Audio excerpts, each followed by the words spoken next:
السلام علیکم ورحمۃ اللہ وبرکاتہ۔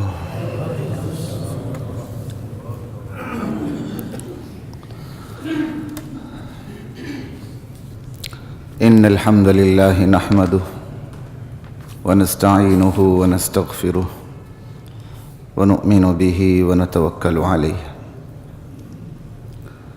ونعوذ باللہ من شرور انفسنا ومن سیئات اعمالنا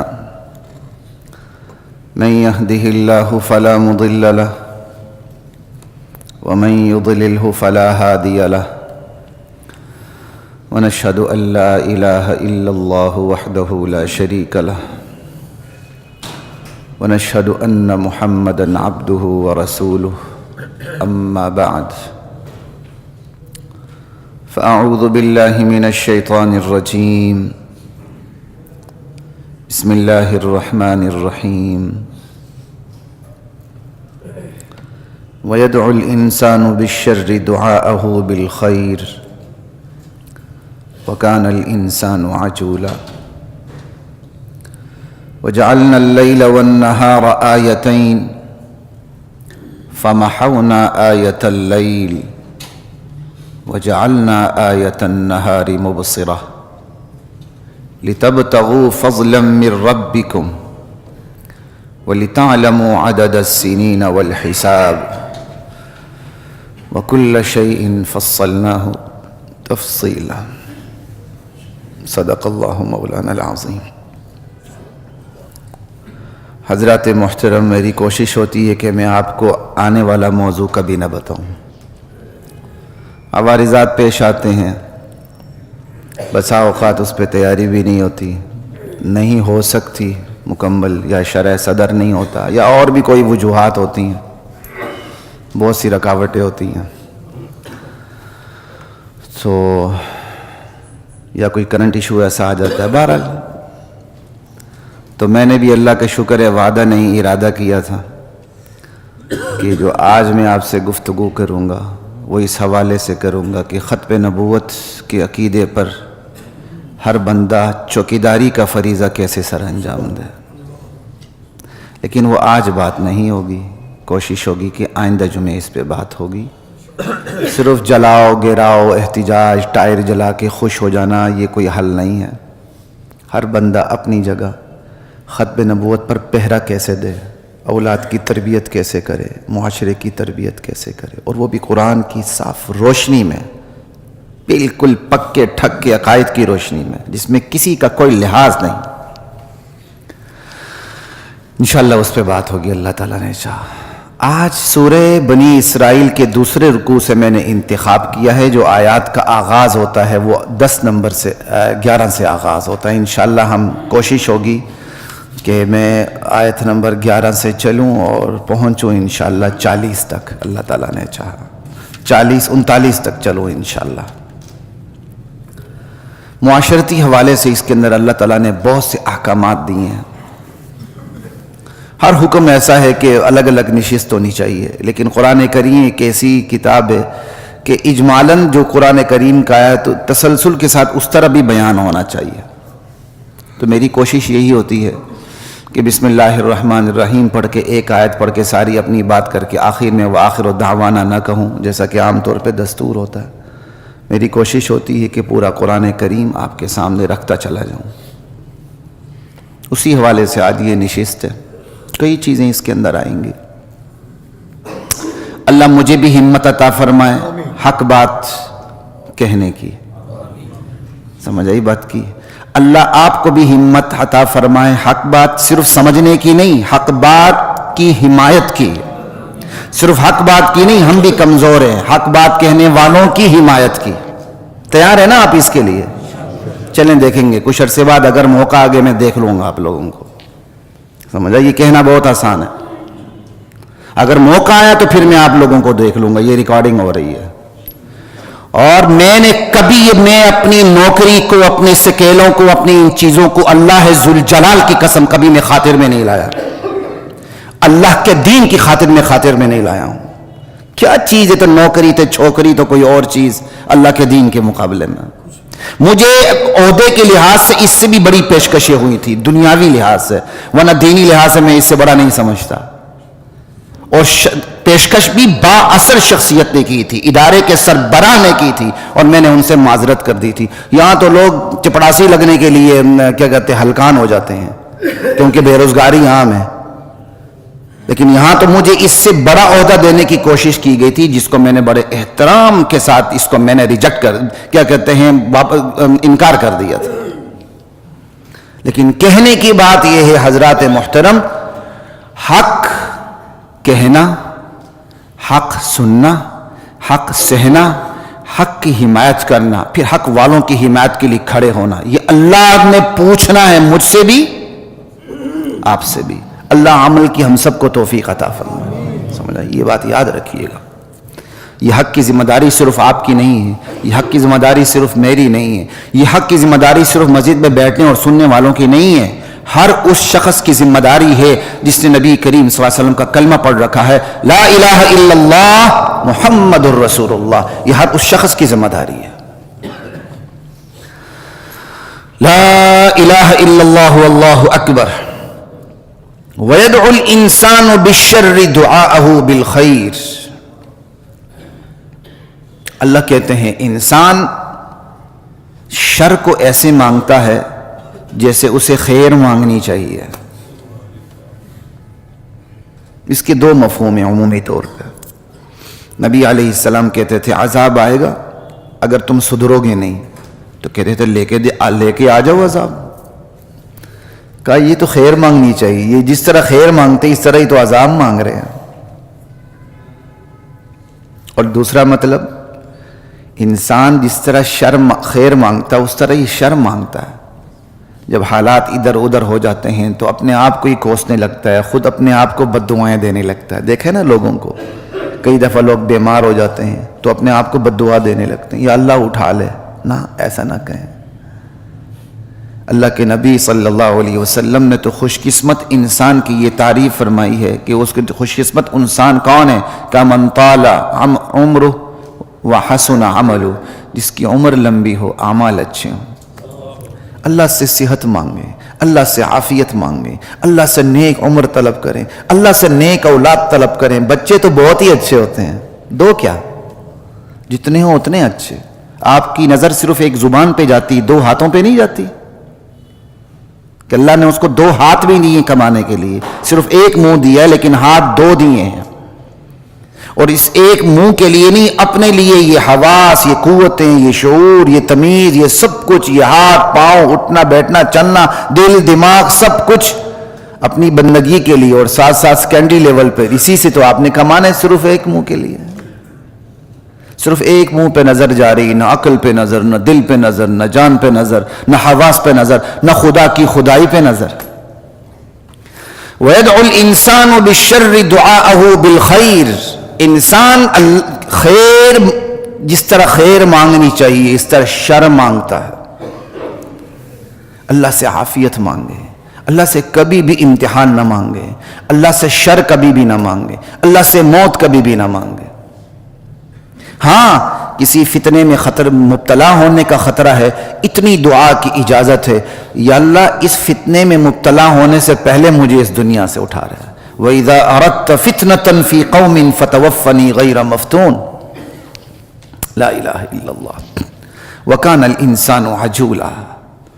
انسان بڑا جلد باز واقع ہوا ہے. اور ایک اور تفسیر بھی ہے کہ فوراً دشمن کے لیے ہلاکت کی دعائیں کر دینا ہدایت کی بجائے. باقی دعائے قنوت اپنی جگہ ہے، اس میں بھی کوئی شک نہیں،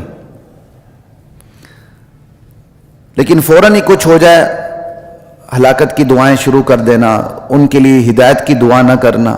کیا پتہ ہے جو آج لڑ رہے ہیں اللہ تعالیٰ نے ان کے اندر، ان کی نسلوں کے اندر ایسے لوگ رکھے ہیں جنہوں نے بعد میں اسلام کا جھنڈا اٹھانا. مطلب عجلت میں کوئی کام نہیں کرنا چاہیے. وَكَانَ الْإِنسَانُ عَجُولًا. انسان تو بڑا جلد باز واقع ہوا ہے. وَجَعَلْنَا اللَّيْلَ وَالنَّهَارَ آیَتَيْنِ. ہم نے دن اور رات کو، لیل اور نہار کو اپنی قدرت کی 2 نشان بنا دی ہیں.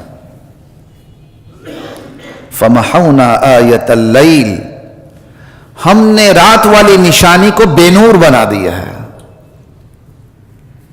اس میں اندر تاریکی ہے. وَجَعَلْنَا آیَةَ النَّهَارِ مُبْصِرَةً، اور ہم نے دن کی نشانی کو روشن بنا دیا ہے. یہ کیوں؟ لِتَبْتَغُوا فَضْلًا مِّن رَبِّكُمْ، تاکہ تم اپنے رب کا فضل تلاش کرو اپنے اپنے مقام پہ. دن میں اللہ کا کیا فضل تلاش کرنا ہے؟ روزی روٹی دال دلیا، اپنی معاشی معاشرتی سرگرمیاں، اپنی معاشی معاشرتی سیاسی جو بھی جائز سرگرمیاں ساری اس کے اندر آ گئی. رات میں اللہ کا کیا فضل تلاش کرنا ہے؟ قرآن بیان کر رہا ہوں، کوئی کہانی بیان نہیں کر رہا. قرآن آپ کو 2 ٹوک بنا دیتا ہے، بے لاک بنا دیتا ہے. قرآن آپ کو سمجھوتا کرنے نہیں دیتا غلط تصورات کے ساتھ. اللہ کہتے ہیں میں نے قدرت کے 2 نشان بنا دیے، دن اور رات. دن کو بے نور کر دیا، رات کو روشن تر کر دیا، تاکہ تم اللہ کا فضل تلاش کرو.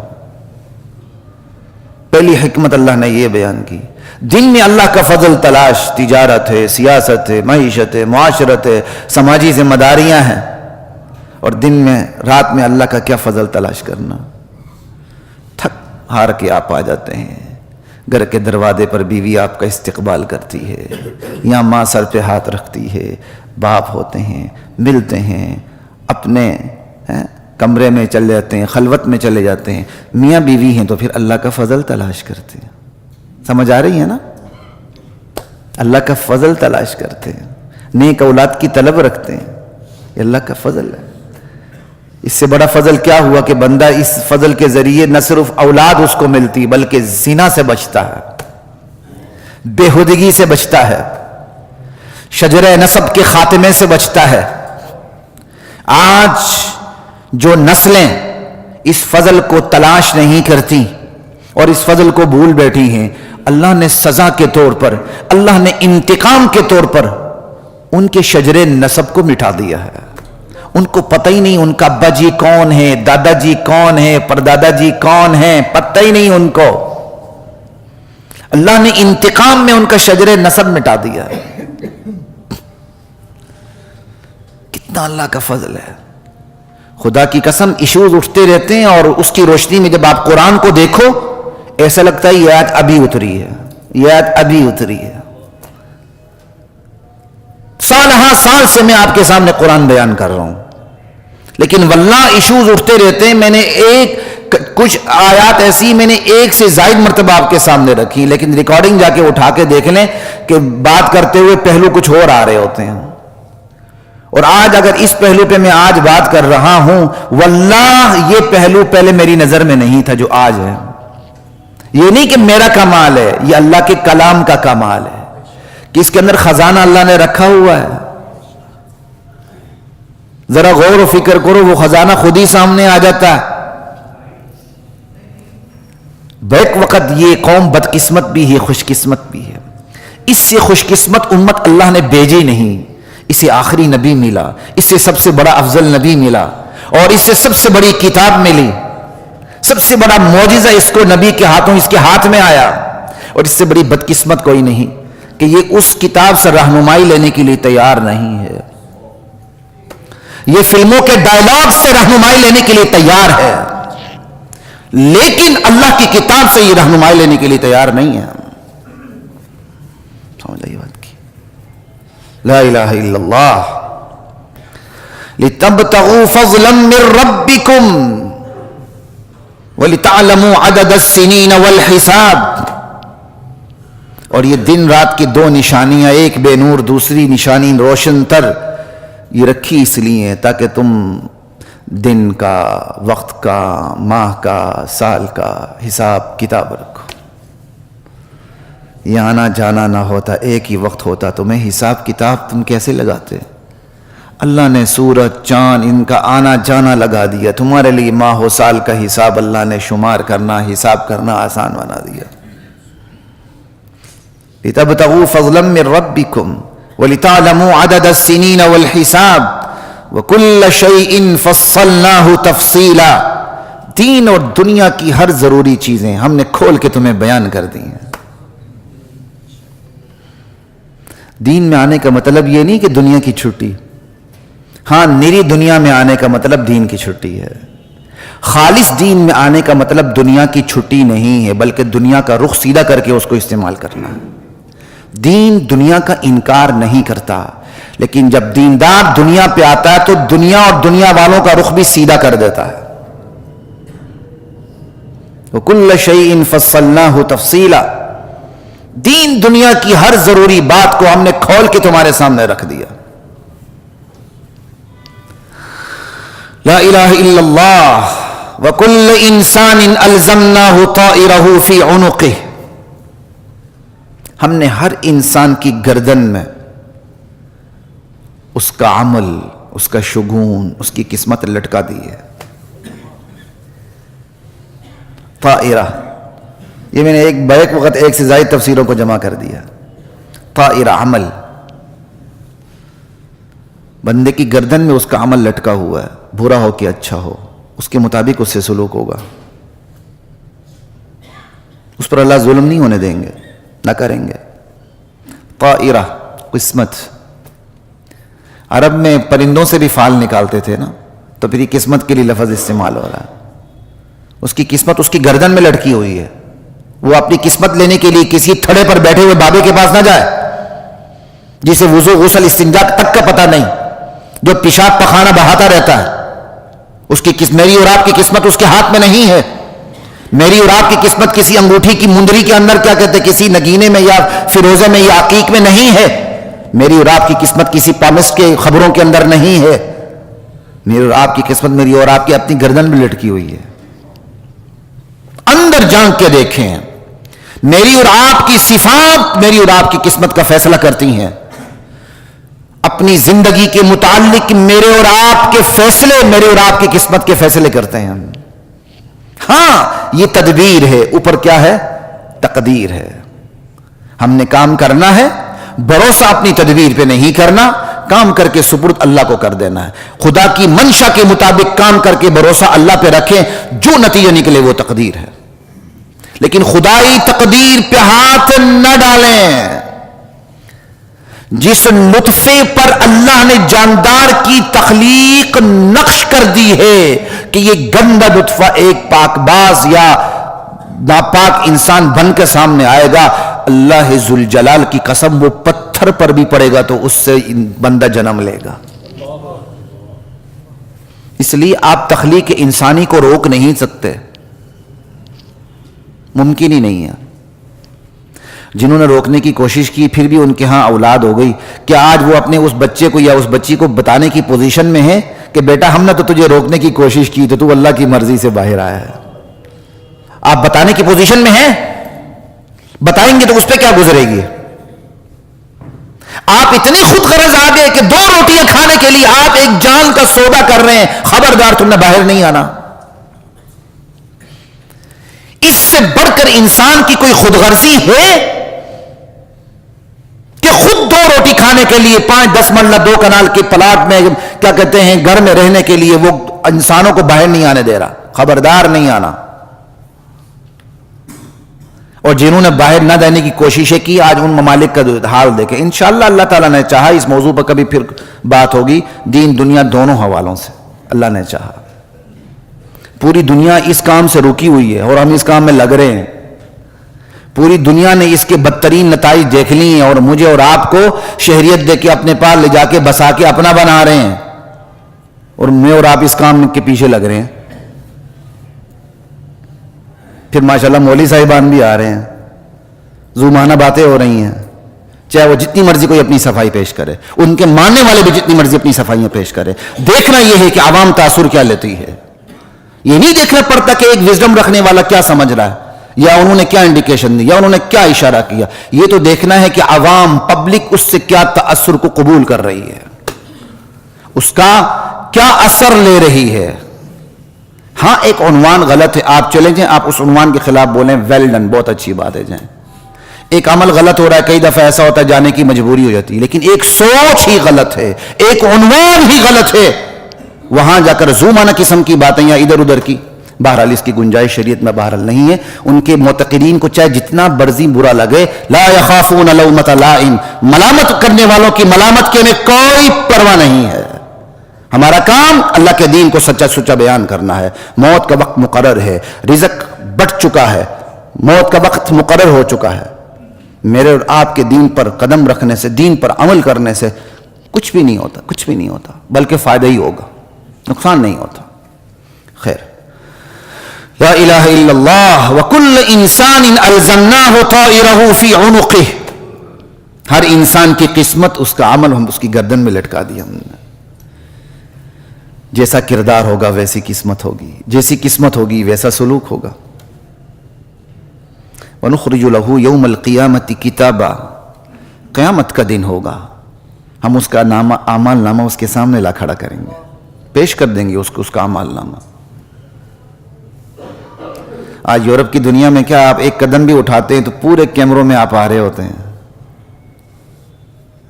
دنیا اتنی ترقی کر چکی تو پھر اللہ کا علم کس انتہا پر ہے۔ یورپ میں بہت سے لوگ اس لیے بھی چوری نہیں کرتے، انہیں پتہ ہے کیمرہ ہر طرف سے ہمیں گھیرے ہوئے، یہ نہیں کہ وہ کوئی صادق و امین بن گئے۔ ٹھیک ہے، بہت سی صفات اچھی ان کے اندر بھی، ہم انکار تو نہیں ہے۔ اب یہ ماحول انشاءاللہ یہاں بھی آ رہا ہے، ٹھیک ہے، سڑکوں پہ تو آنا چاہیے، ہر جگہ پرائیویسی خراب نہیں ہونی چاہیے کہ بندہ استنجا کے لیے بھی کھڑا ہو تو تصویریں آ رہی ہوں۔ سمجھ آئی بات کی؟ ایک جگہ ہم بیٹھے ہوئے تھے، علماء تھے، کھانا کھانے لگے تو ایک صاحب تصویریں بنانے لگ گئے، تو ایک عالم نے بڑی اچھی بات کی، صبح سرحد سے آئے ہوئے تھے، تو صبح سرحد کے عالم ذرا بولڈ بھی ہوتے ہیں، بے باک بھی ہوتے ہیں، تو انہوں نے کہا بھائی کیا کر رہے ہو بھائی، 2 وقت میں تم تصویریں کبھی نہ اتارا کرو، ایک بندہ جب پیشاب کے لیے بیٹھا ہو، دوسرا جب کھانے کے لیے بیٹھا ہو، 2 وقت میں تصویریں نہ اتارا کرو۔ تو بہرحال خیر وہ ایک الگ بات ہے۔ وَنُخْرِجُ لَهُ يَوْمَ الْقِيَامَةِ كِتَابًا، قیامت کا دن ہوگا، ہم اعمال نامہ تمہارے سامنے لے آئیں گے۔ يَلْقَاهُ مَنْشُورًا، بندہ پھر اس کو کھلا ہوا دیکھے گا، یہ نہیں کہ بند ہو آپ کو تکلیف ہو، کھلا ہوا منشور ہوگا، وہ مستور نہیں ہوگا۔ پھر اللہ کی طرف سے کہا جائے گا اقرأ کتابک، میرے بندے پڑھ اب اپنا اعمال نامہ، کیا کیا تم نے؟ کفا بنفسک اليوم علیک حسیبا، آج اپنا احتساب کرنے کے لیے تیری ذات ہی کافی ہے، تو خود ہی اپنا احتساب کرنے کے لیے کافی، کر اپنا احتساب۔ کفا بنفسک اليوم علیک حسیبا، من اہتدی، جو بھی ہدایت پہ آتا ہے، سچی راہ لیتا ہے، فإنما یہتدی لنفسہ، وہ اپنے لیے کرتا، اللہ پر اس کا کوئی احسان نہیں، مولوی صاحب پہ اس کا کوئی احسان نہیں، مملکت پہ، ریاست پہ کوئی احسان نہیں اس کا، ماں باپ پہ اس کا کوئی احسان نہیں اگر ماں باپ کے ساتھ اولاد نیک سلوک کرتی ہے، وہ اپنے لیے کرتا۔ وَمَنْ ضَلَّ فَإِنَّمَا يَضِلُّ عَلَيْهَا، بندہ اگر گمراہ ہوتا ہے تو وہ بھی اپنے لیے ہوتا ہے، اس چیز کا وبال خود اسی پہ پڑتا ہے۔ وَلَا تَزِرُ وَازِرَةٌ وِزْرَ أُخْرَى، اور خدا کے ہاں یہ قانون ہے، کوئی بوجھ اٹھانے والا کسی اور کا بوجھ نہیں اٹھائے گا۔ کہتا آ جاؤ بھائی کچھ نہیں ہوتا، تمہارا بوجھ کل قیامت کے دن ہم اٹھا لیں گے۔ چرخے تو اپنا بوجھ تو اٹھا لے پہلے، تو دوسروں کو گارنٹی دیتا پھر رہا کہ تیرا بوجھ میں اٹھاؤں گا۔ اللہ کہہ رہا ہے یہ دیکھ لو قانون ذمہ داری، کوئی کسی کا بوجھ نہیں اٹھائے گا۔ وَلَا تَزِرُ وَازِرَةٌ وِزْرَ أُخْرَى وَمَا كُنَّا مُعَذِّبِينَ حَتَّى نَبْعَثَ رَسُولًا، اور ہماری سنت اور عادت یہ ہے، یہ اللہ کہہ رہے ہیں، یہ ہماری اس میں شاہانہ انداز ہے نا اللہ کا، اللہ جمع کا لفظ شاہانہ انداز کے لیے اپنے لیے استعمال کرتے ہیں، جیسے بادشاہ بھی اپنے لیے جمع کا لفظ استعمال کرتے ہیں۔ وَمَا كُنَّا مُعَذِّبِينَ، ہم لوگوں کو عذاب نہیں دیتے، سزا نہیں دیتے، حَتَّى نَبْعَثَ رَسُولًا، جب تک کہ ان میں رسول نہ بھیج دیں۔ ہاں رسول بھیج دیں، تعلیمات پہنچ جائیں اور بندے تک اس کی دعوت پہنچ جائے، پھر عمل نہ کرے، پھر اس کی پکڑ ہے۔ لا الہ الا اللہ۔ اور پکڑ کی ایک صورت کیا ہے، قدرتی طور پر کسی بستی کی پکڑ کی صورت کیا بنتی، وہ بھی اللہ بتا رہے ہیں۔ وَإِذَا أَرَدْنَا أَن نُهْلِكَ قَرْيَةً أَمَرْنَا مُتْرَفِيهَا، جب ہم کسی بستی کو ہلاک کرنا چاہتے ہیں تو پھر جو قدرت بنتی ہے، قدرتی طور پر صورت جو بنتی وہ اس طرح ہے، وہاں کا جو خوشحال صاحب اقتدار طبقہ ہے وہ گناہ میں، بڑے بڑے گناہ میں، فسق و فجور میں، ظلم و ستم میں مبتلا ہو جاتا ہے۔ امرنا مترفیہا ففسقوا فیہا، ہم انہیں حکم دیتے ہیں، وہ اس کے اندر فسق و فجور سے کام لیتے ہیں۔ فدمرناہا تدمیرا، پھر ہم اینٹ سے اینٹ بجا دیتے ہیں۔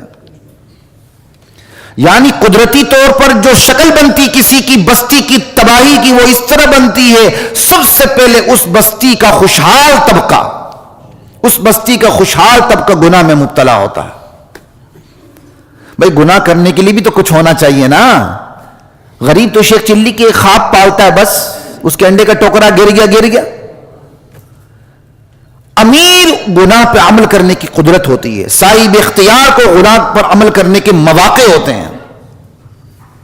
کا ہوتا پھر یہ ہے، خوشحال جو طبقہ ہے وہ گناہوں کی لپیٹ میں آ جاتا ہے، اور جو اس سے نچلا طبقہ ہے اس کو کاپی کرنے کی کوشش کرتا ہے،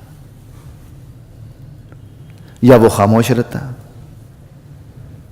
تو پھر ہوتا کیا ہے، فدمرناہا تدمیرا، پھر ہم تباہ و برباد کر دیتے ہیں پوری بستی کو۔ تو نتیجہ کیا نکلا، معاشرے کی معاشی چابیاں کس کے ہاتھ میں ہونی چاہیے، نیک لوگوں کے ہاتھ میں۔ اگر معاشرے کی معاشی چابیاں نیک لوگوں کے ہاتھ میں نہیں ہیں، اور معاشرے کا خوشحال طبقہ زانی ہے، بدکار ہے، شرابی ہے، تو اللہ میری اور آپ کی حفاظت فرمائے، یہ خدا کے عذاب کی شروعات ہیں۔ خدا نے کسی بستی کو تباہ کرنے کا جو بتایا ہے کہ اس کا دستور وہ ہے اسی طرح، معاشرے کے خوشحال لوگ زانی، فاجر، فاسق ہوتے ہیں، پھر آگے تباہی بڑھتی ہے۔ یہ ہے، میرے سمیت ہر شخص اپنے معاشرے میں دیکھ لے خوشحال طبقے کا تعلق کس سے ہے۔ اس لیے آپ گاہک ہیں تو کسی ایسے شخص سے جا کر، چاہے آپ کو ماچس کی ایک ڈبیا کیوں نہ لینی پڑے، کوشش کریں کسی نیک سے جا کے لیں۔ جس دکاندار کے متعلق آپ کو پتا ہے کہ یہ اپنی کمائی شراب شباب میں اڑاتا ہے، پتہ ہوتا ہے نا عام طور پر، اس کے طور طریقے ٹھیک نہیں ہیں، اس کا چال چلن درست نہیں ہے، کوشش کریں اس سے سودا نہ لیں۔ اس کے مقابلے میں جو نیک لوگ ہیں ان سے سودا لیں۔ لا الہ الا اللہ۔ وَكَمْ أَهْلَكْنَا مِنَ الْقُرُونِ مِنْ بَعْدِ نُوحٍ، ہم نے نوح کے بعد بہت سی بستیاں ہلاک کر ڈالی ہیں۔ وَكَفَى بِرَبِّكَ بِذُنُوبِ عِبَادِهِ خَبِيرًا بَصِيرًا، تمہارا رب ہی کافی ہے اپنے بندوں کے گناہوں کو دیکھنے کے لیے، رب بھی دیکھ رہا ہے، خبردار ہے، وہی صدا دینے کے لیے کافی ہے۔ من کان یرید العاجلہ، عاجلہ عربی میں کہتے ہیں جو چیز جلدی ملے، آپ سمجھ لیں جیسے نقد، تو دنیا نقد ہے نا آخرت کے مقابلے میں۔ کہا من کان یرید العاجلہ، جو صرف دنیا چاہتا ہے، تو پھر ہم کیا کرتے ہیں، عجلنا لہ فیہا، ہم دنیا دے دیتے ہیں۔ کس کو، کسے، کتنی، جتنی وہ مانگتا ہے؟ نہیں، جو صرف دنیا چاہتا ہے ہم دنیا اتنی دیتے ہیں جتنی ہماری مرضی ہے، اس سے زیادہ پھر بھی نہیں دیتے ہیں۔ عجلنا لہ فیہا ما نشاء، اچھا جو چاہے اس کو مل جاتی ہے؟ کل لمن نرید، نہیں، ان میں سے بھی جس کو چاہیں اس کو دیتے ہیں، جتنا چاہے اتنا دیتے ہیں۔ جب ہے ہی اللہ کے ہاتھ میں تو بندہ پھر نیکوکار بن کے کیوں نہ اللہ سے چاہے، ضرور بدکار بن ہی کہیں چاہنا ہے، جب دینا ہی اللہ نے بدکار کو بھی نیکوکار کو بھی۔ تو اللہ کہتے ہیں جو صرف دنیا چاہتے ہیں تو چاہنے والوں میں سے بھی جس کو چاہے ہم ہی دیتے ہیں، اور جتنا چاہے اتنا دیتے ہیں۔ پھر آگے کیا کرتے ہیں، ثم جعلنا لہ جہنم، پھر اس کے لیے جہنم کا گڑھا کھود دیتے ہیں، اسے جہنم میں ڈال دیتے ہیں۔ یصلاها مذموما مدحورا، اس جہنم کے اندر وہ دھتکارا ہوا داخل ہوگا. سمجھ آئی بات کی؟ لا الہ، بدحال داخل ہوگا. ومن اراد الآخرہ وسعى لها سعیہا. ہاں جو آخرت کی زندگی چاہتا ہے، یہ بھی تو امتحان ہے نا. ہم نے آخرت کی زندگی اللہ سے چاہنی ہے، اور اللہ کا جو ادھار ہے وہ یقینی ادھار ہے، اس نے دینا ہی دینا ہے. یہ بندے کا ادھار نہیں ہے، نہیں یار کل لاؤ، نہیں یار کل لاؤ.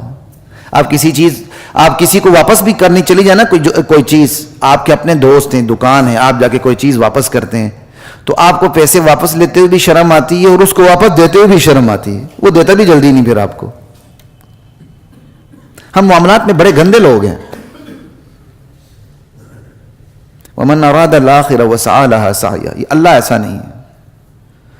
اللہ سے جو ادھار کرتا ہے اللہ یقینی طور پر اسے ادھار واپس کرتا، بڑا چڑھا کے واپس کرتا. ومن اراد الاخرہ وسعى لها سعیہا. جو آخرت کی زندگی چاہتا ہے، صرف چاہنے سے ہی ہو گیا؟ نہیں، کوشش بھی ایسی کرتا ہے جس طرح کوشش کرنے کی چاہیے. یہ نہیں مغرب کی 4 رکعت پڑھنی شروع کر دے، زیادہ جوش آ جائے فجر کی 4 پڑھنی شروع کر دے، ظہر کے ٹائم تھکا ہوا ہے 2 پڑھ لے. نہ، اس آخرت کے لیے جو طریقہ ہم نے مقرر کیا کہ کس قسم کی کاوش ہونی چاہیے، کوشش ہونی چاہیے، وہی کرے. وسعى لها سعیہا. اور صرف کوشش بھی کافی نہیں کہ بل گیٹس کی طرح آپ لاکھوں ڈالر انسانیت پہ خرچ کر دیں لیکن ایمان نہ ہو. اللہ اسے ایمان نصیب کرے. اللہ دنیا کے تمام بل گیٹسوں کو ایمان نصیب کرے. اللہ دنیا کو سب کو ایمان نصیب کرے. جو اچھائیاں کرتا ہے اس انسانیت کے ساتھ، اللہ انہیں اسلام کی دولت سے بھی نواز دے. ایک صحابی آئے تھے نا، یا رسول اللہ میں نے یہ کام کی دور جاہلیت کے اندر، مجھے کچھ ملے گا؟ کئی دفعہ بیان کر چکا ہوں آپ کو. کہا اسی اچھائی کا اثر ہے، اللہ نے تمہیں اسلام کی نعمت سے سرفراز کر دیا ہے. سمجھ بات کی؟ کہ وَهُوَ مُؤْمِن. شرط یہ ہے کہ اس کے اندر ایمان بھی ہو، پھر ایمان کے بعد کوششیں کرے اور سیاسی، سماجی، معاشرتی، معاشی سرگرمیاں. فَأُولَئِكَ كَانَ سَعْيُهُمْ مَشْكُورًا. ایسے لوگوں کی کوشش و کاوش کی میرے ہاں قدر کی جائے گی. ہمارے ہاں ایک اردو میں بڑا غلط لفظ استعمال ہوتا ہے، کہتے ہیں جی درخواست قبول کر کے مشکور ہونے کا موقع دیں. کیوں بھائی؟ مشکور تو آپ ہیں، آپ تو شاکر ہیں. جو درخواست دے رہا وہ شاکر ہے بھائی. شاکر کہتے ہیں شکر کرنے والے کو. سمجھ آئی بات کی؟ آپ کہیں آپ درخواست قبول کر کے مشکور ہوں، آپ تو شاکر ہیں. وہ الٹا درخواست والا ہی اپنے آپ کو مشکور بنا رہا. تو یہ دیکھو، مشکور، اس کی جو کوشش ہے اس کی قدر کی جائے گی. اللہ کہتے ہیں کُلًّا نُمِدُّ هَٰؤُلَاءِ وَهَٰؤُلَاءِ مِنْ عَطَاءِ رَبِّكَ. اب یہ اللہ کے ماننے والے بھی نہ ماننے والے بھی ہیں. کیا اللہ کی ربوبیت ہے؟ اللہ کہتے ہیں جو میرا انکار کرتے ہیں میں انہیں بھی دنیا دیتا ہوں، ان کی مدد کرتا ہوں. وَهَٰؤُلَاءِ. اور جو اقرار کرتے ہیں، آخرت چاہتے ہیں، انہیں بھی دنیا دیتا ہوں. دونوں کو میں ہی دیتا ہوں، اسے روکنے والا کوئی نہیں.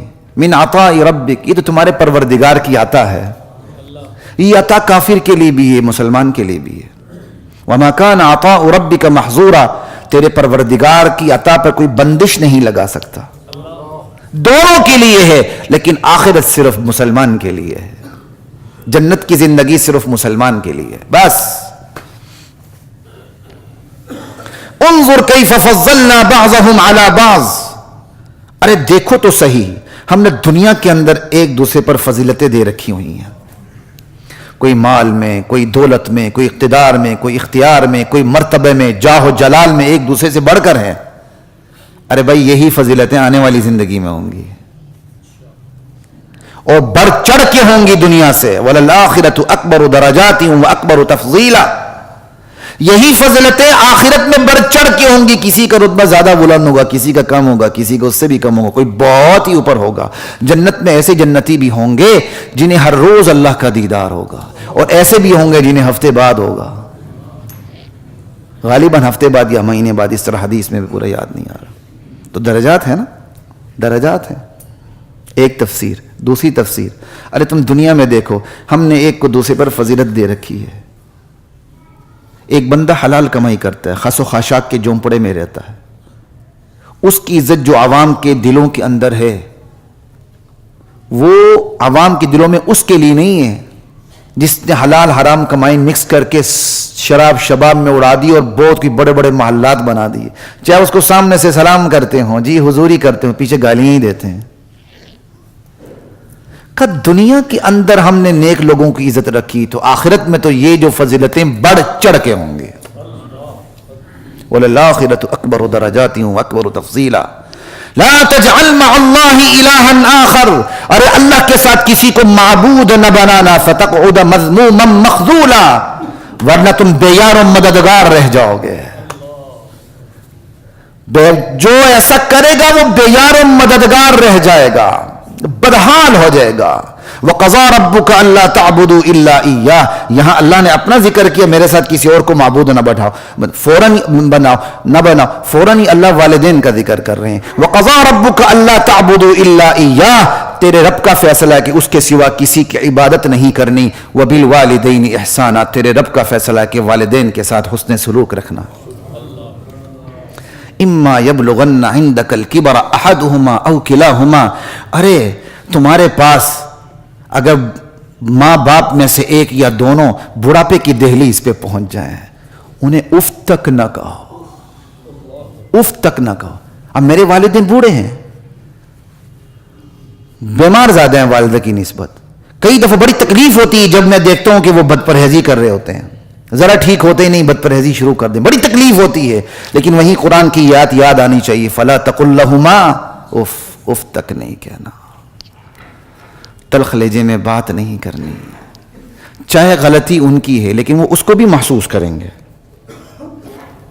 ولا تنہرہما، انہیں جھڑکنا بھی نہیں ہے. وقل لہما قولا کریما، اور ان کے ساتھ انتہائی ادب احترام سے بات کرنی ہے. وَخْفِضْ لَهُمَا جَنَاحَ الذُّلِّ، ارے ان کے سامنے عاجزی کا بازو جھکا دو، من الرحمہ، کمال مہربانی سے، تواضع کی انتہا کر دو ان کے سامنے. وَقُلْ رَبِّ ارْحَمْهُمَا كَمَا رَبَّيَانِي صَغِيرًا، صرف اس پہ بس نہ کرو، رب کے حضور دعا بھی کرتے رہو، یا اللہ میرے ان والدین پہ رحم فرما جس طرح انہوں نے رحمت سے شفقت سے بچپن میں میری پرورش کی تھی.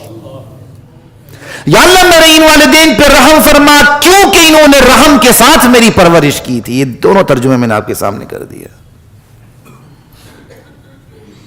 ربکم اعلم بما فی نفوسکم، اے والدین کے اولادو تو تمہارے دل میں ہے نا، تمہارا پروردگار بہت خوب جانتا ہے.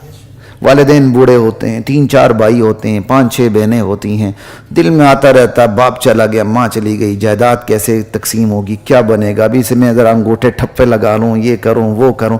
اللہ کہتا ہے تمہارے دل میں جو کچھ ہے تمہارا پروردگار خوب جانتا ہے. ربکم اعلم بما فی نفوسکم، کوئی بات نہیں، اگر کل غلطی ہوئی تھی آج سدھر جاؤ یار. ان تکونوا صالحین، اگر تم نیک بن گئے، فَإِنَّهُ كَانَ لِلْأَوَّابِينَ غَفُورًا، پلٹ کے آگے تو پلٹنے والوں کے لیے اللہ غفور الرحیم ہے. کوئی بات نہیں، آ جاؤ واپس. اللہ اکبر. یہ اللہ تعالیٰ ایک پوری آپ کو سامنے معاشی کیا کہتے ہیں پالیسی دے رہے ہیں. یہ صرف قرآن کا ترجمہ نہ سنیں، اب میرے پاس وقت نہیں ہوتا میں کیا کروں آپ کے سامنے. انشاءاللہ کبھی اسلام کی معاشی پالیسی پہ بھی بات کریں گے، اسلام کی معاشی پالیسی کیا ہے.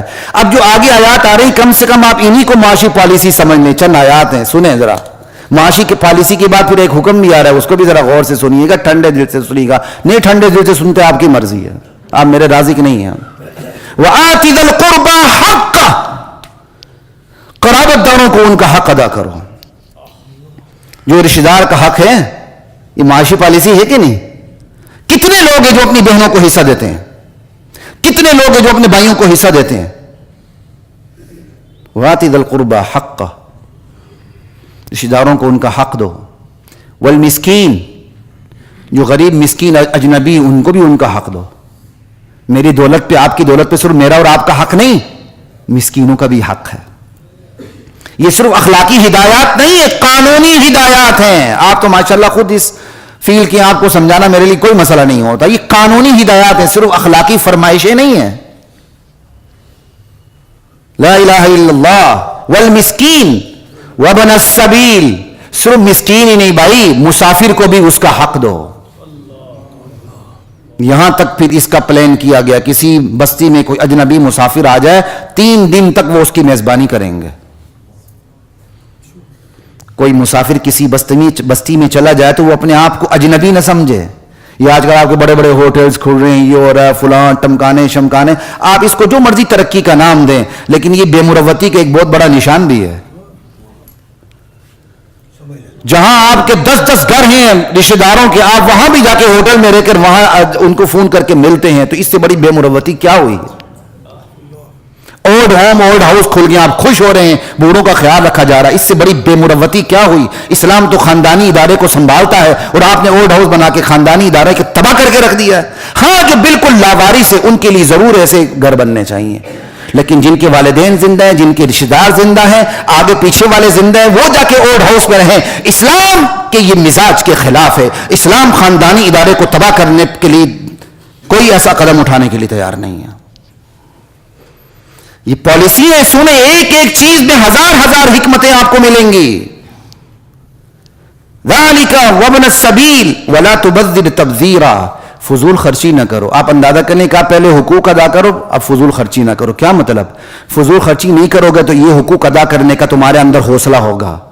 جس نے 10 دن اپنی شادیاں کرنی ہیں، اور جس نے نام و نمود کے لیے عیاشیاں کرنی ہیں، جس نے ایک گاڑی کی بجائے 4 گاڑیاں گھر میں کھڑی کرنی ہیں، اور جس نے 2 کنال پہ گزارا کرنے کے لیے 10 کنال کے اندر فارم بنا کے وہاں رہ رہا ہے، وہ کسی کا کیا حق ادا کرے گا بھائی؟ اس کی اپنی عیاشیاں ہی ختم نہیں ہوں گی. اس نے سہولیات کو ضروریات کا لیول دے دیا، اس کی کیسی عیاشیاں ختم ہوں گی؟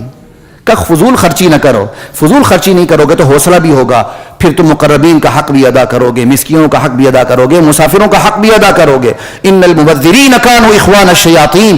فضول خرچ تو شیطان کے بھائی ہیں. وکان الشیطان لربہ کفورا. شیطان تو پروردگار کا انکار کرنے والا ناشکرا تھا. ہاں وَإِمَّا تُعْرِضَنَّ عَنْهُمُ ابْتِغَاءَ رَحْمَةٍ مِّن رَّبِّكَ تَرْجُوهَا فَقُل لَّهُمْ قَوْلًا مَّيْسُورًا.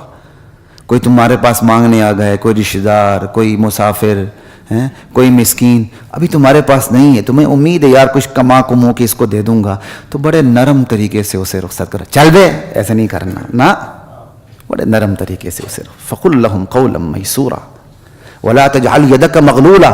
ہاتھ کو باندھ کے بھی نہ رکھو، کتنے بخیل بن جاؤ. وَلَا تَبْسُطْهَا كُلَّ الْبَسْطِ. ہاتھ اتنا کھولو بھی نہ کہ خرچ کرنے کے بعد پریشان ہو جاؤ. کیا معاشی پالیسی ہے؟ بخیل بھی نہ بن جاؤ، اتنا بھی ہاتھ نہ کھولو کہ دینے کے بعد پھر خود ہی پچھتانے لگ جاؤ میں نے کیا کر دیا. وَلَا تَبْسُطْهَا كُلَّ الْبَسْطِ فَتَقْعُدَ مَلُومًا مَحْسُورًا. پھر تم محتاج بن کے رہ جاؤ گے، ملامت زدہ بن کے بیٹھ جاؤ گے. یہ معاشی پالیسی کی چند نکات آئے، آگے سنیے. إِنَّ رَبَّكَ يَبْسُطُ الرِّزْقَ لِمَن يَشَاءُ وَيَقْدِرُ.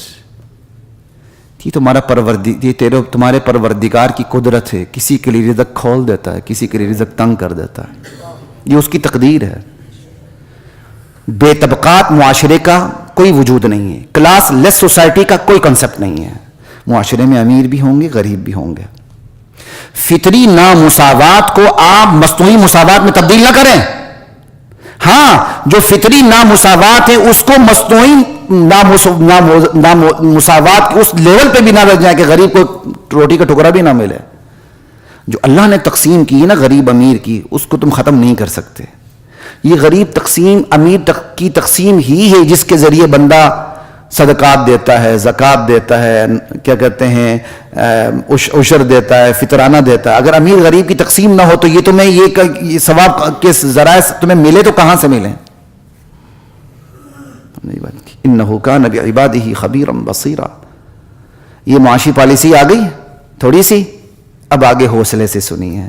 ولا تقتلوا اولادکم خشیۃ املاق. اپنی اولاد کو بھوک کے خوف سے قتل نہ کرو. دور جاہلیت میں بھی یہ کام تھا کہ معاشی ناہمواری کا علاج ان کے ہاں ضبط ولادت تھی. دور جاہلیت میں ہر اللہ کی قدرت پہ یقین نہ رکھنے والوں کے ہاں شروع سے یہ پالیسی رہی ہے کہ انہوں نے معاشی ناہمواری ختم کرنے کے لیے سہارا کس کا لیا؟ ضبط ولادت کا لیا. کہ بندے کو باہر نہ آنے دیا جائے. اور پہلے کیا دو بڑے معروف طریقے تھے قتل اولاد. بھوک کے خوف سے بچوں کو قتل کر دیتے تھے, اسی کا ذکر ہے. ایک, یا اگر حمل ہو گیا تو گرا دیتے تھے. دو, لیکن وہ اس وقت دنیا اتنی ترقی پہ نہیں تھی کہ وہ منع حمل کی مانع حمل ادویات استعمال کریں. آج تیسری صورت بھی ترقی پر ہے, منع حمل کی ادویات استعمال کی جاتی ہیں. تو بہرحال کوئی بھی صورت ہو, ضبط ولادت کی یہ صورتیں ہیں ساری. اور کہا وَلَا تَقْتُلُوا أَوْلَادَكُمْ خَشْيَةَ إِمْلَاقٍ, اپنی اولاد کو بھوک کے خوف سے قتل نہ کرو. یہ آیت نمبر 31 ہے, سورہ بنی اسرائیل ہے. جا کے ذرا پڑھیے اور اپنا نظریہ ٹھیک کیجئے. نحن نرزقهم وإياكم, ارے تم جن اولاد کو بھوک کے خوف سے قتل کر رہے ہو نا, انہیں بھی رزق ہم ہی دیتے ہیں, تم نہیں دیتے. بس تمہارے ہاتھوں دیتے ہیں, اور کچھ بات نہیں ہے, دیتے ہم ہی ہیں. وإياكم, تمہیں بھی ہم ہی دے رہے ہیں.